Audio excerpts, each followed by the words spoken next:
মাসে চোখের সমস্যা নিয়ে নদিয়ার নিশ্চিন্তপুরে নেত্রদেব ক্লিনিকে চিকিৎসা করান শান্তিপুরের বাসিন্দা সুজিত বিশ্বাস। অভিযোগ, চক্ষু বিশেষজ্ঞ অরূপ রায়ের দেওয়া চোখের ওষুধ ব্যবহারের পরই শুরু হয় জ্বালা যন্ত্রণা।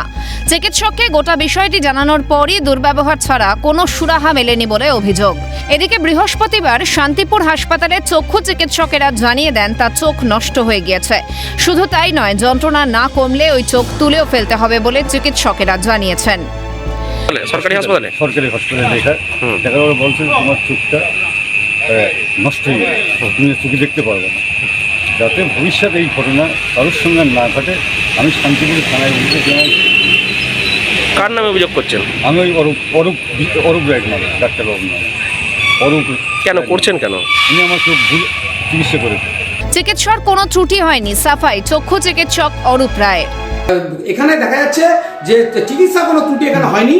দেখা যাচ্ছে পেশেন্ট আদৌ ওই 16বার ড্রপটা দিয়েছে কিনা, হতে পারে সে 8বার ড্রপটা দিতে পারে, তার জন্য সে এটা কমেনি। এবং হাইপোপিয়ান যখন সে এসেছিল তখন কোনো পুঁজ ছিল না, অর্থাৎ তার কোনো সিরিয়াস অবস্থা ছিল না। পেশেন্ট ঠিকমতো ডোজ এখানে হয়তো 16বারের জায়গায় 8বার দিয়েছে। এবং সব থেকে বড় কথা, তার যদি না কমে সে হসপিটালে যখন গেল সেখানেও সে গাফিলতি দেখিয়েছে, সেখানেও দেখা যাচ্ছে সে অনেকটা পড়ে গেছে, যখন রিকভার করা কোনো মতেই সম্ভব নয়।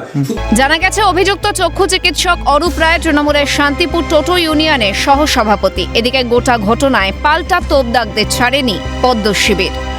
কি করছে প্রশাসন? কেবলমাত্র তৃণমূলের দলদাস হওয়ার কারণে, তৃণমূলের সঙ্গে তার সম্পর্কিত হওয়ার কারণে আজকে তাদের প্রকৃত রেজিস্ট্রেশন আছে কিনা, তার প্রকৃত সার্টিফিকেট আছে কিনা, তার ইন্টার্নশিপ সার্টিফিকেট আছে কিনা, এইগুলোকে যদি পর্যবেক্ষণ না করে তাহলে এই সমস্ত ডাক্তার সমাজের বুকে সাধারণ মানুষের এইভাবে শুধু চোখ নষ্ট নয়, তার যে কোনো ধরনের অঙ্গহানি ঘটিয়ে দিতে পারে, এমনকি তার মৃত্যু পর্যন্ত হতে পারে। চিকিৎসা পদ্ধতিতে কোনো ভুলভ্রান্তি থাকলে তার জেলা স্বাস্থ্য আধিকারিক খতিয়ে দেখবেন বলে জানিয়েছে শাসক শিবির।